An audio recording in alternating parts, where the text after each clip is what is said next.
going to go through my bag real quick. As you start to do more and more jobs, you'll find different tools or maybe some different things that'll work better for you, but this is what I keep in my arsenal. So I have a nice little scraper here on a pole. What's nice is when you're going through, you can kind of scrape off some mud, getting inside the cavities for some of that sawdust that maybe had some moisture and it's kind of packed in there. Before you go through with your blower, kind of agitating that will kind of help once you come through with the blower, loosen that stuff up. Right. This is the mixing paddle we recommend, not necessarily this exact one, but you want something with the big fins like you see here that has a lot of shear, a high shear rate.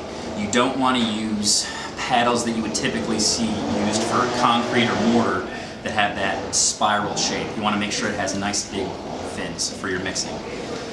Every time you're using FortiCel, you want to mix before the application. If you have a small partial bucket and you're combining buckets at the end of the day, you want to make sure those are mixed as well, because those materials and ingredients inside of the bucket can settle. So if you're pouring and consolidating several buckets, you want to make sure all of that's mixed as well before you start doing it. A couple other things here in the bag. I wouldn't necessarily recommend this stapler. Slap staplers tend to be a little bit faster and a little bit easier, but this one works just as well in a pinch. Extra staples. An extension wand at different lengths, whether you're going to the top of a wall, you might be applying against floor trusses or other areas. This extension is pretty nice to not have to rely on a ladder all of the time. A nice stiff bristle brush for agitation. You can either have it on a pole, some versions have threading, and you can utilize your pole again. This is just a quick little handheld one in case of emergencies. Another thing I don't have right here with me is a stiff bristle shop broom. That'll help get some of the debris up as well. More staplers. Also some Teflon tape. If you have a leak or the threading on some of your lines, your gun isn't quite tight enough, Teflon tape will help keep that day a little bit cleaner, and you won't have some of that FortiCel leaking out of some of those loose connections over time. It's good to have that. Some miscellaneous brushes. They're nice for cleaning threads, cleaning your tips at the end of the day. These go a long way to help you out. Just some various little crescent wrenches and channel locks, vice grips, things like that. You don't need a whole lot, but the connections between the gun, the hoses, the pumps, just having a couple of these on hand will certainly help. The tips, you'll use different tips depending on the application area, whether it's an interior wall, exterior wall. A good kind of cheat to have is I would get a carabiner, and in the tab of the tip itself, drill a little hole, and you could put several different tips on a carabiner, clip that to your belt. If the tip starts to get old, maybe it wasn't cleaned properly the day before, you can use your brushes to clean out, or you can simply take one of your new tips off of your carabiner and you're good to go. This saves quite a bit of time doing it that way. Dental pick, once again, getting into some of those orifices or tight little areas with your equipment. It's good to have one of these on hand. An extra extension cord. A lot of times when you're in job sites, that power pole is way further away than you thought it would be. This will help you get it just a little bit closer. You need that length. And some spray glue. You'll find yourself in certain areas, depending on how the windows are placed or other finished materials, sometimes stapling in those areas starts to become a little bit difficult to get into. The spray glue is nice to spray against that area, and then when you prep with your plastic, it makes your life a little bit easier. Before you step foot on the job site each day, you need to ensure that you and everyone on your work team has all the required PPE. That's going to include boots, pants, hard hat, and safety glasses. Some job sites are more specific than others, so check the requirements of that specific job site for anything additional that may be required. And check into the office to sign in or whatever other requirements might be there for attendance.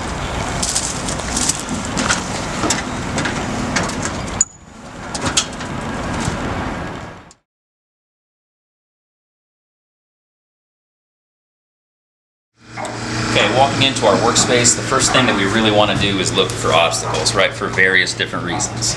Slips, trips, and falls, as well as these obstacles will be in the way of the actual application, right? So we're not going to trip over this bag, but we want to move this away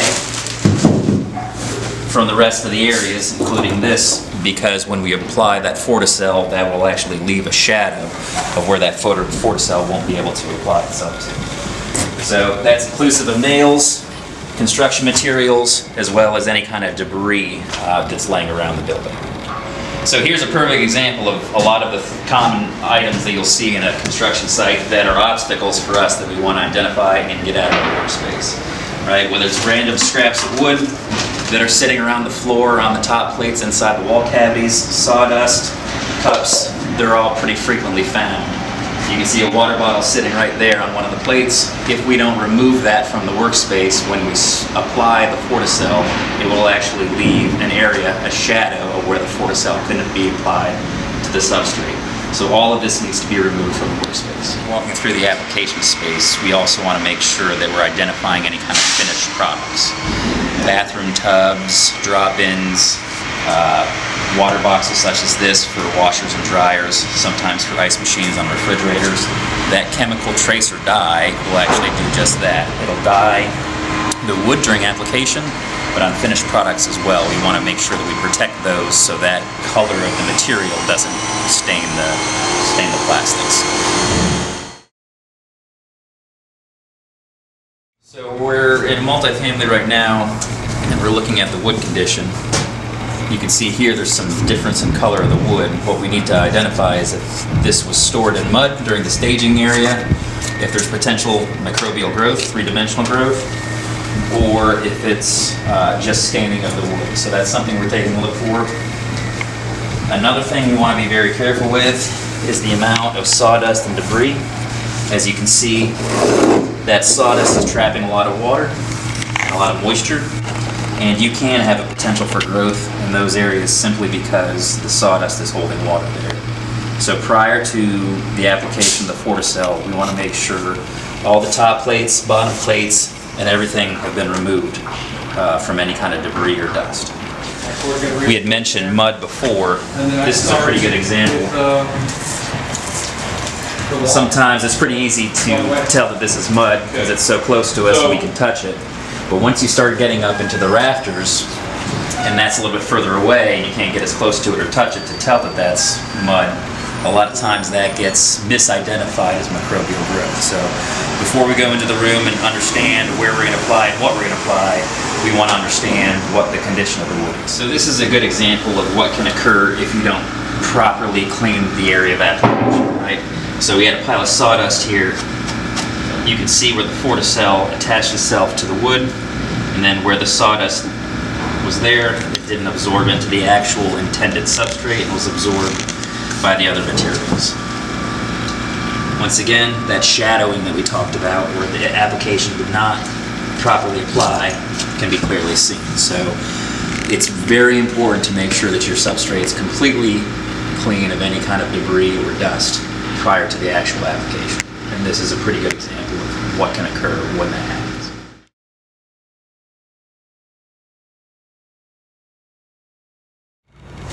One of the best ways to help clean your work environment to get rid of the dust and the sawdust in the workspace is to use a blower. In this particular instance, we've gotten some water in the structure that's sitting in the sawdust, so a blower alone might not be enough. You might have to use a tool or another brush as well to kind of help break that loose.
So we're still inspecting our workspace, right? Looking for any kind of microbial growth, any kind of sawdust that still hasn't been cleaned appropriately to make sure we address that correctly. So here you can see we still have some mud sitting on the 2x4s, probably from when the material was delivered and staged. We want to make sure that all of that gets scraped off well, and then take a stiff bristle broom and make sure that that gets properly removed.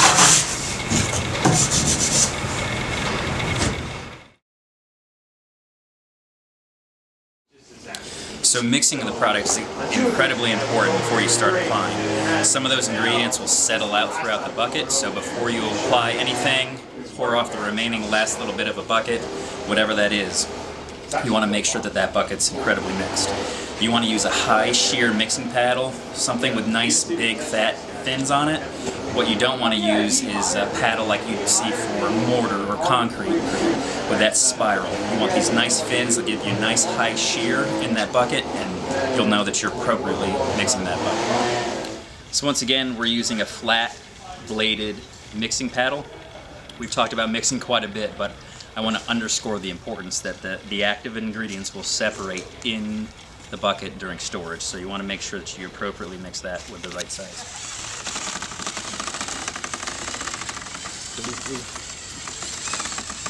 But you want to make sure you get it against the bottom too, right? Mm-hmm.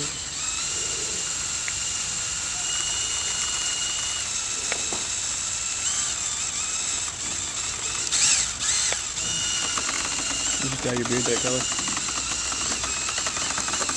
And I as can you tell can you see, whoever spraying it will have a you don't need a dyed big beard. drill, right? You want spraying it? Yeah. It doesn't have a beard. They made him shave on a site. So both FortiCel and ProClean are compatible with almost all building products. Whether it's PVC, PEX, ABS, there are very few products that they haven't run the testing on it. So consult the manufacturer to see what those products potentially could be. What you want to ensure though is when you're applying, similar to how we protected finished products, we want to make sure that we cover sprinkler heads as well. We do not want to apply directly to those. You can use various different products to cover those actual heads themselves. So here you can see this water box was properly prepped, some tape and a little bit of plastic. Now there won't be any FortiCel staining on that for the homeowners when they take occupancy of the space. I'm going to use this piece of wood to represent an 18-inch wand that I would typically use for a wall height of about what we have here today. So when I apply it to this wall, I'm applying at about a 45-degree angle, and I'm hitting it in this angle, and also applying to the substrate in this space. So I'm going at about this speed, being very conscious of where my pattern is, and once again, I'm not painting. I only need that 1 mil coverage, so you can just barely see the dye in the material. After I apply this angle on this side, I'm going to come around to the other side so I can get the face of the studs and the opposing angle so I can ensure that I don't have any blind spots. Going back through the other face. So now I've applied both the face and this angle. On the opposite side, this face and this angle. So I've got full coverage all the way around. So FortiCel is also an impregnating coat. It actually absorbs into the wood at about a 1 mil thickness application and dries to about ½ mil. Now that's very thin. A credit card is about 30 mils, so 1 mil is small. You're not painting the structure, it's a 1 mil thickness. So once again, you just need to be able to perceive the color variation here. When you have a large project, you're going to have a lot of different variations in color in wood, so you can also see a little bit of a difference on how it absorbs into certain pieces of wood versus others.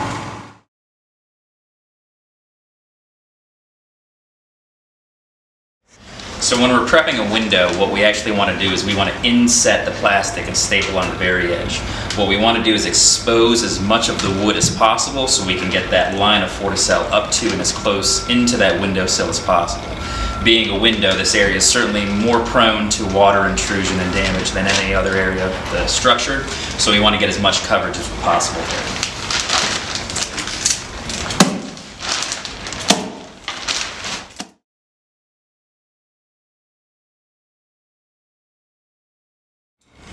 So once again, we want to get rid of any kind of dust or debris or sawdust that's in our application area. Something important to note is FortiCel cannot be applied to standing or running water, but if the substrate is a little bit wet, such as this area, that's okay. So we still want to get our tree out of the way and clean this spot, but this application and the amount of moisture on the substrate right now is perfectly fine for application.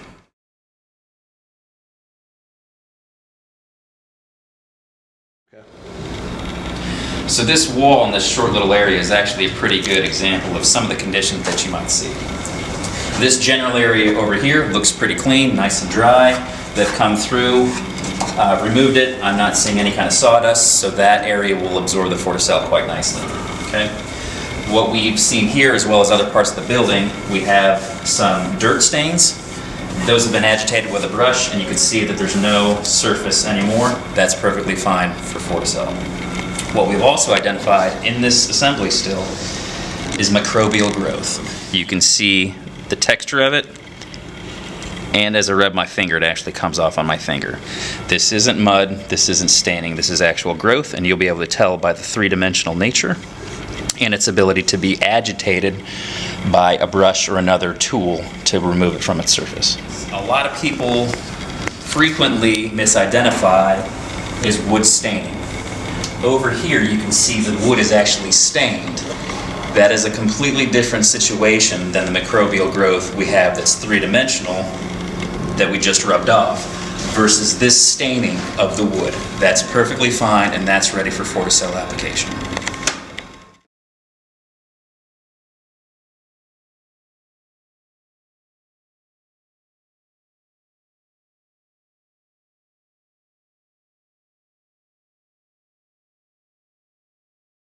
Right, so this is our wet area, so I'm going to go 4 feet. There's no exact number, but when you come in and say you did the wet walls, you want to be generous about it so they don't hem and haw whether or not you sprayed enough. So I'll apply it to about here, coming in at a 45-degree angle through this whole area, going past the wet, and then coming back at the same 45-degree angle to make sure I'm getting both sides, and breaking my wrist a little bit to get as much as I can under. Right? We want all sides of the wood covered. But you'll see as I spray, we'll have to manipulate the pressures a little bit because once you spray it, it will atomize and kind of cloud that area. So once again, it's not like painting where we have a very defined, very crisp pattern. This will kind of atomize a little bit more and kind of fog that area. But we want to be deliberate with our strokes. Just easier to say that without a mask on. I'm trying to go a little bit. Just one thing, when you're looking at blowing, you're blowing here, but you're also blowing these too. Anything that's horizontal surfaces will carry dust and dirt. So when you are blowing and cleaning, make sure, because there could be mold set there as well. So once again, it's the tracer dye that we want to look for, right? So if we see any essence of pink on the wall, that's enough material. When you get projects this size and even larger, sometimes we'll get multiple deliveries of wood. Not all of that wood's coming from the same forest or the same batch or whatever that is, right? So you'll see color variations in the wood itself. So some wood, especially when you have them stacked together like this, some sections of wood will show and absorb and present more or less pink than wood right beside it. So you'll have builders or customers who come in and say, why didn't you spray this one? Or is that new wood? It's just the absorption rate and how that wood presents itself a little bit differently. One trick you can do when you walk in, because that pink color is such a light color, you can take a piece of scrap wood where they cut off the end of a 2x4, kind of stick that in your pocket or walk around. You can use that untreated, unsprayed piece of wood and kind of hold it against areas you have sprayed so you can see that color kind of pop a little bit. It's a quick little trick. Okay? Once again, the builders, the customers, they think the redder it is, the more protection. It's not the case. You only need that 1 mil coverage. Okay? So typically, I like to work in sections. That way, if you skip over a wall, you're not going to know whether you hit it or not. This mask, over time, if I did the whole project, you'll start to get more of a film. Everything you see will be pink. So I would be very deliberate, kind of how we talked about the pattern, very deliberate in how you approach every house. Some installers will go in and they'll always go clockwise to the house. Others will go always counterclockwise. Whatever that is, there's no wrong way to approach it, but I wouldn't spray the exterior walls and then come back to do the interior walls of that room. I would completely finish out that room and know that you've applied everything properly.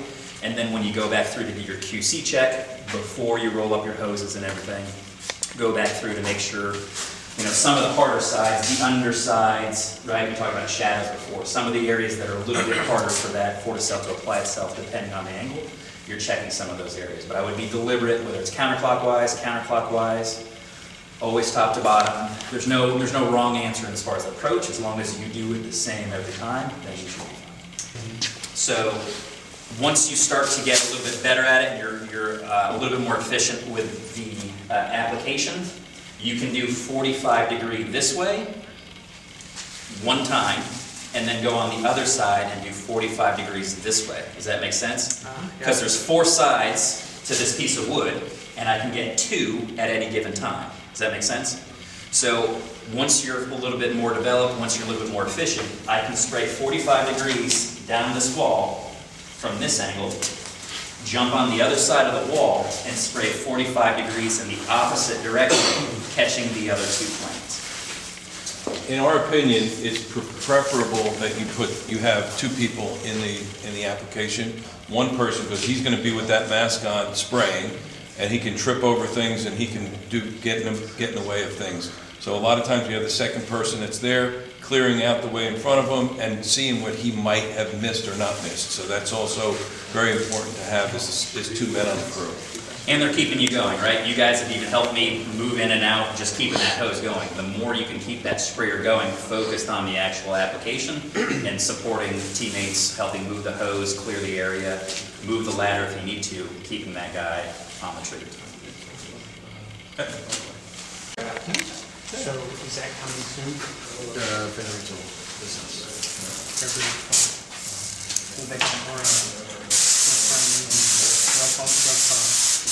coming to do. Here? I was just thinking, Well, the reason we do the 12th is homeowner lives in Maine, and you have to do the electrical walk always by the house, and they can't come down.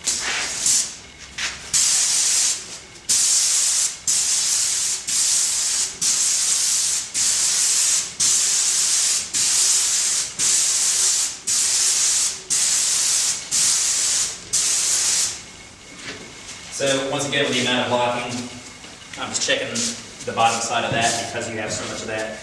You can see the hue, right? You can clearly see a little bit of the pink versus some of these areas, but once again, I'm not panning it. I'm not going blood red. I need that 1 mil, but I need that 1 mil continuous over everything. I see a little bit of the cloud rolling out, right? It kind of atomizes and stays in the area for a little bit. So those windows aren't in our immediate application area, and the pressure's about right. I don't want to over-pressurize the line. But as you're spraying, you kind of want to reevaluate your prep plan. The rule of thumb, go in and prep everything, and then you don't have to worry about it. Great. But as you kind of develop and get more skilled in the actual application, you just want to see if your prep plan is actually appropriate, and those windows are at risk of getting overspray. So that's what your secondary guy that's moving the hose, keeping you going. As they kind of move around and assist the sprayer, they'll want to kind of revisit some of those areas and make sure that you don't need to prep additional areas. 517, both of the tips will work equally as well, and the orifice size doesn't change that much. It's tenths, hundredths of an inch. But you would use the orifice size with a slightly larger one on the exterior wall and a slightly smaller one, the 517, on the interior wall, because you have that chance of extra application, right? Because I sprayed both angles from this side and then both angles from the other one. If I'm dispensing less, that's less chance for me to over apply and get some of that fallout where you're not making any money off the chemical that's actually on the ground, unless in fact that was part of the work scope and this was it. So we're kind of in that weird little middle ground. This wand extension is about perfect for wall heights that high. If I was just doing one room and I was doing the joist, I'd probably want a longer extension to get me a little bit closer to that or be on a ladder. We are going to see how well this does, so you can see that, but obviously as you look at the geometry of that joist, the top side, or the top of the bottom cord, right, is going to be the hard part to get to that we'll want to confirm after we've applied a joist or two to see how much actual coverage we're getting. But as you see that atomize and kind of cloud that area, a lot of that fallout, not dissimilar to how we got some from the wall landing on the floor, the same kind of relationship will happen on the top side of the bottom member that you're seeing. But once again, we'll want to visually confirm that because that could be a miss that we... I'm helping them, I'll say if you have earthquake, No, it's gotta be open.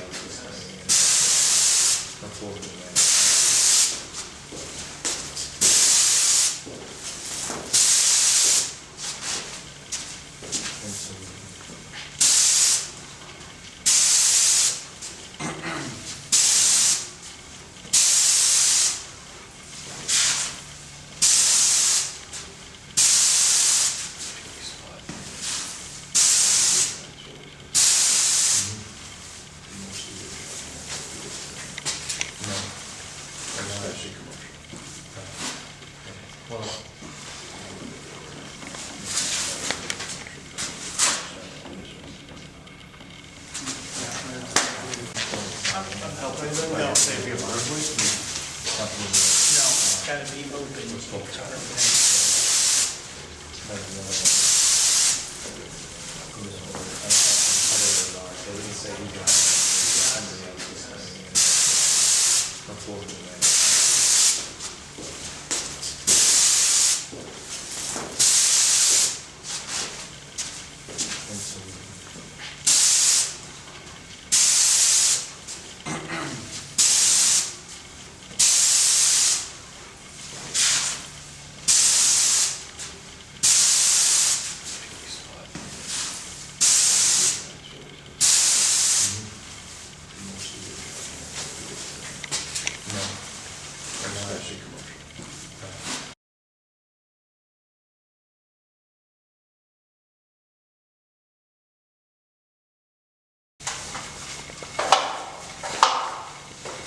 You went both sides of this, correct?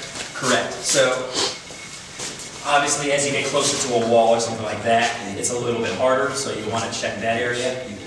Some people will, when it's closer to the wall, they'll kind of spray both of them at the same time.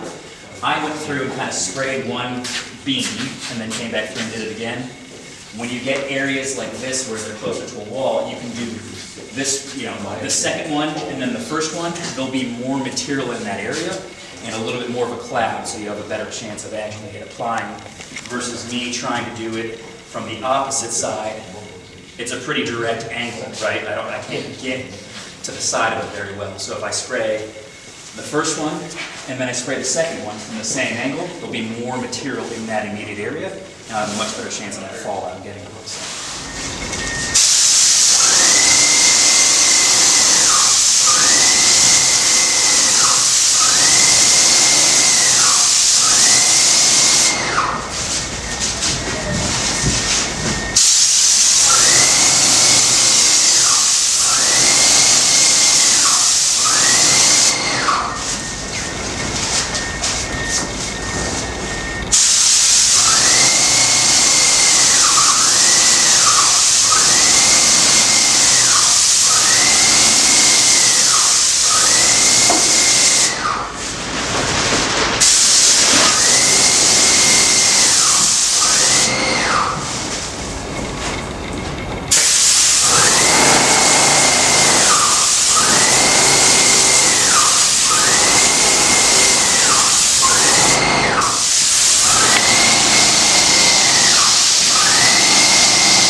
Regarding the FortiCel warranty and paperwork process, you'll need several different pieces of information. The applicator, the job address, the square footage applied, but one of the more critical pieces of information is the batch number from the FortiCel itself. So in addition to the gallons used, you'll also need to reference this batch number on your paperwork.